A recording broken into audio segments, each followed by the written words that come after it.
Hey guys, what's up? Welcome back to the channel. It's Cynicalex. And today I want to talk about team compositions and some different ways that you can put together teams that are going to be successful for you, because it's a question that I often get asked, and it's a question that even as veterans we need to take into consideration when we're doing almost every single game mode. And while it may seem easy and it may seem intuitive once you get the hang of it, it can still be challenging when you're trying to put together viable teams on the fly for something like a Shadowland speedrun, or if you're pressed for time in something like Alliance Conquest and you need to put together teams very quickly of 3 and 6 for those attacks. So I wanted to go into it because on the one hand I think it's a very important question and a fundamental question for people who are just beginning the game or still getting into the game, but on the other hand I do still think that it's something that's worth discussing with the veteran community. So it's kind of an interesting topic that can kind of inhabit both communities of players at the same time.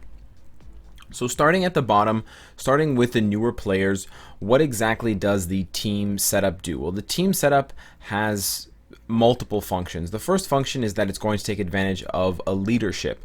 So in this case, I don't have any other characters flanking Quicksilver, but if we go down to my second team, I have Scarlet Witch and Quicksilver and Wasp, and they're all taking advantage of Wasp's leadership, which is the one here in the top right hand corner, flight control.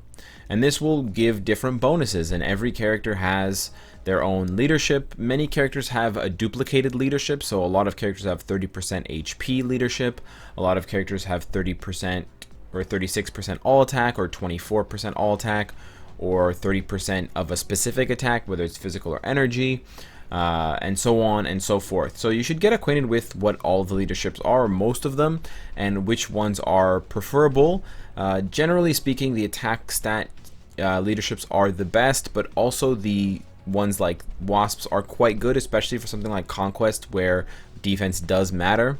So something like Cyclops' leadership, Kid Kaiju's leadership, even Rogue's leadership are actually quite valuable, and even Sandman's for Conquest. So that is the first function and the most basic and most obvious function of a team bonus setup, that you want to design it in such a way that you're getting the most out of that leadership. Because for example, if I switch this around and I make Quicksilver my leader, well, that's all well and good. Maybe Quicksilver is my strongest character, and frankly from this list he is, of these three. His leadership sucks. 6% all speed and 6% dodge is terrible in comparison to Wasp's leadership. Her leadership gives 6% all speed, so basically you're comparing 6% dodge to 18% attack and 18% defense. Now that may seem unfair to you. Why is Quicksilver's leadership so bad? Well, that's part of the balancing of the game. Certain characters have great leaderships, but they're actually terrible characters in and of themselves. So we like to call that kind of a leadership only character. A very good example of that, and one of the oldest examples of that, is Ronin. He has one of the best leaderships in the game, 36% all attack, 36% all defense for universal types. As a character outside of Shadowland, he's a paperweight. He really doesn't do much. But his leadership is comparable to Thanos' leadership. So that's how you know he's rolling with the big boys as far as the leaderships go. But that is only one aspect of the team setup and the team composition. The second aspect to the team composition is the bonuses, and the bonuses you'll find under team bonus, which is directly under leadership, but you'll also find the badges listed for you vertically here. But when you're in different game mode, for example in Shadowland or in World Boss, you'll have them listed horizontally under the character portraits. And team up bonuses will vary depending on what your team is. This one has 4 team up bonuses because of the way that it's organized, and this is the most that you can possibly have for any given team, because you only have 3 members, and that's the total number of combinations you can have. But the number of team up bonuses is not always what you should go for. You also want to go for team up bonuses that are good. So while House of M and Close Siblings are good team up bonuses because they give all attack, Cold-Hearted Father and Son of M are actually quite bad because movement speed and recovery rate are among the lowest quality stats to have, and they're stats that you really don't need for most characters. So technically there's only 2 good bonuses from this list, and you will find that certain combinations of characters will provide better bonuses than others, even though you may be using stronger or weaker characters. So for example, Sharon Rogers actually has pretty good bonuses with her dad and her mom. I have to find Agent 13, bear with me for a second here. She actually has better team up bonuses with this team than another one that potentially features better characters, because all of these, or most of these team up bonuses are actually quite good. This one is excellent. Cooldown and dodge are both very good for Sharon Rogers. Dodge, attack speed, and recovery rate is not so great, but dodge is nice. Attack speed is okay. It's just recovery rate that she's missing.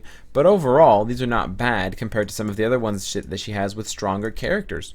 So that's the second thing that you want to take into consideration as a newer player when you're designing your team compositions. How can I take advantage of team up bonuses? For example, on my free-to-play account, if you missed that series, I intentionally put Medusa with Spider-Man and Black Bolt. Spider-Man and Black Bolt at the time, and still, are very weak characters on my roster, but the reason why I put them together with Medusa is because they provide the best team up bonuses for her. And in that case, I was just trying to boost Medusa's damage and output as much as possible, and that was going to give me the most mileage because I get King and Queen, which is cooldown duration is nice. Bad Hair Day, ignore defense is nice, but then I also get Cut the Small Talk between Spider-Man and Black Bolt, which is very nice. Crit damage, dodge, and attack speed, very useful for Shadowland. So that is something that is important for newer players to take advantage of, and it's cool for veterans to see which characters get which team-ups, especially when we get new characters and they can add to existing team-ups with older, vested characters. The last two things that I want to talk about team-ups are more geared towards veteran players or players who are in the intermediate to late intermediate stages of the game, and these are team-up specific setups that you use for either PvE content or PvP content. And there is a bit of a difference between the two, but they're quite easy to remember the difference between them once you get the hang of it.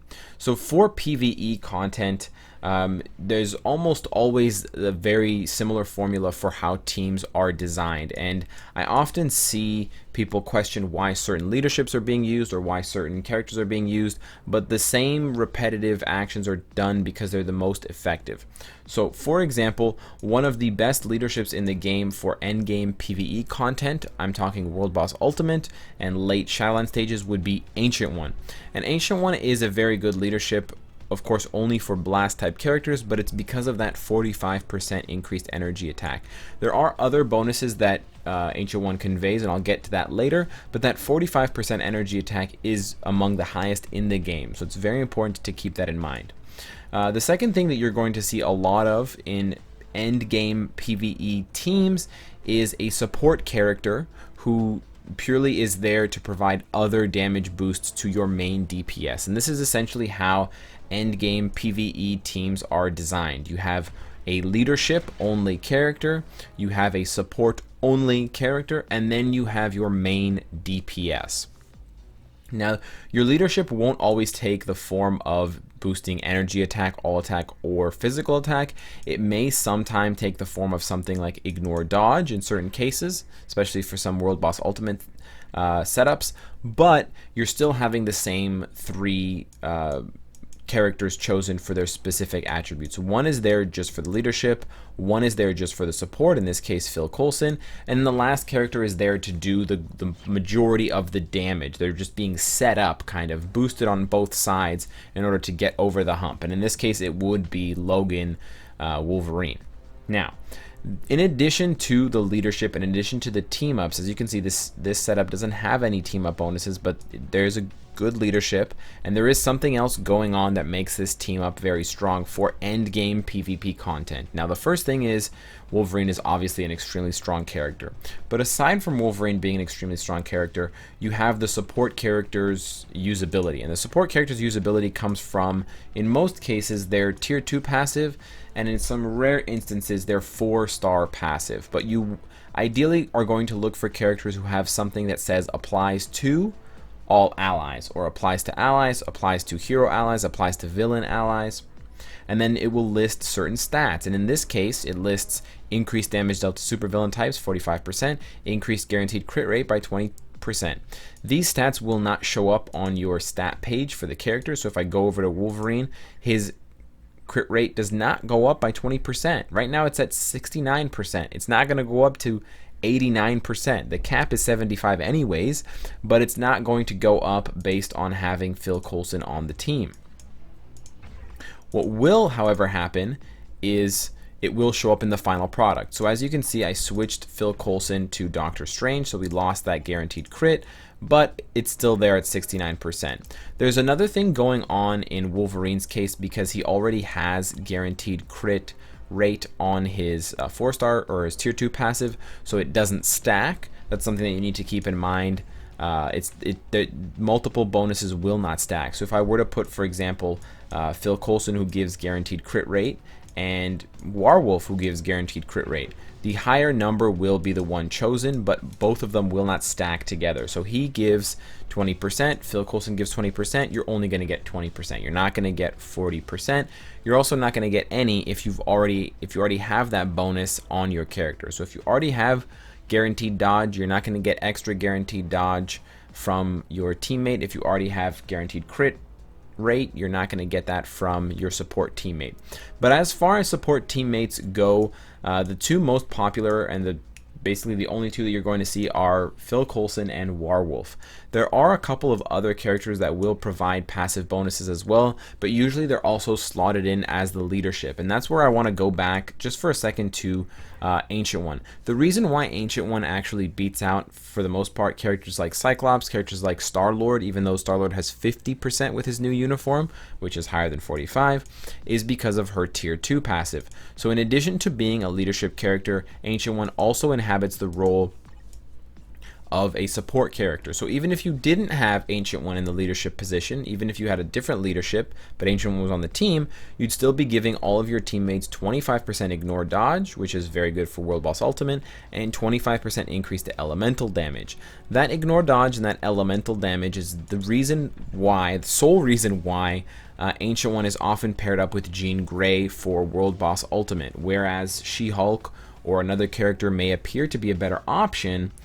That is why Ancient One is being there, because it's double dipping with the leadership position because of the 45% energy damage to blast types, and also those tier 2 passives that are applying to the whole team.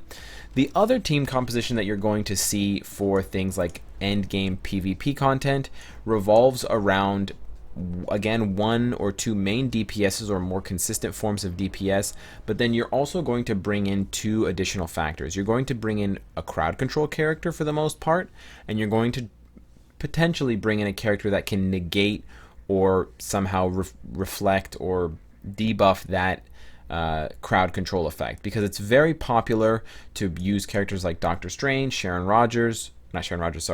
Grey, and a lot of the web characters like Spider-Man, Silk, Miguel, Spider-Man 2099, and those all are characters with crowd control, even Mantis. So characters like Wasp, characters like Malekith, Supergiant, Black Bolt, Sin, Angela, a lot of these characters will have a higher value in endgame PvP modes like Timeline, like Conquest, because of their ability to negate crowd control effects. In addition, you will see compositions that include one of each. So a popular composition could be something like this. Wasp is there.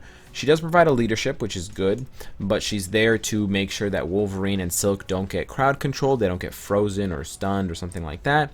Silk is there to try and web up the enemies to make it easier for Wolverine and Wasp to deal damage, and then Wolverine is just there to run through everyone. This particular team is kind of just made on the fly, but a more realistic example would be something like this. I could definitely see this happening a lot in Conquest, and this team is kind of deceptively powerful because you think, oh, Wasp is a pushover, Spider-Man can get one-shotted by someone like Odin, and then I just have to worry about Wolverine. That's true, and if you use Odin's leadership, you're fine because it serves the same effect as Wasp's does to reject crowd control. But if you don't use Odin's leadership, or if his leadership goes on cooldown and you haven't killed Spider-Man yet, now you've got a webbed Asgardian, and he might as well be dead. So these kinds of team up compositions, they don't necessarily have to take advantage of the leadership in question. So you don't necessarily need Wasp's 18%, 18%, and 6. You could, for all that matter, go with dodge rate if you think that that's going to help you more. You could go with the debuff, but it would be a bit redundant considering that Wasp gives you immediate 100% debuff chance when you get debuffed. But it is something to consider, rejigging them and designing them around. I don't want to touch on, although it is a factor, the actual position of characters, because that does matter when they're facing off. So what I'm discussing, not for the leadership because they're always going to be in the middle, but for the two flanking characters, there may be some value in switching their position so that they're facing off against different characters when they finally get matched up 3 versus 3 in something like Conquest, or in other game modes where that happens. Finally, the last thing I want to touch on is something that I do see people struggling to understand, and I wanted to describe it so that it can be a bit more clear. And I want to use this team for World Boss Ultimate that a lot of people use, myself included, and it is the Magneto leadership with Wolverine and Phil Coulson. So this is an endgame PvE team that I discussed previously. Magneto is here for the 45% increase all attack, and that's going to apply to Wolverine, boosting his attack. So Magneto is there as leadership role, check mark. Phil Coulson is providing that increased damage to supervillain types, so he's supporting Wolverine's damage.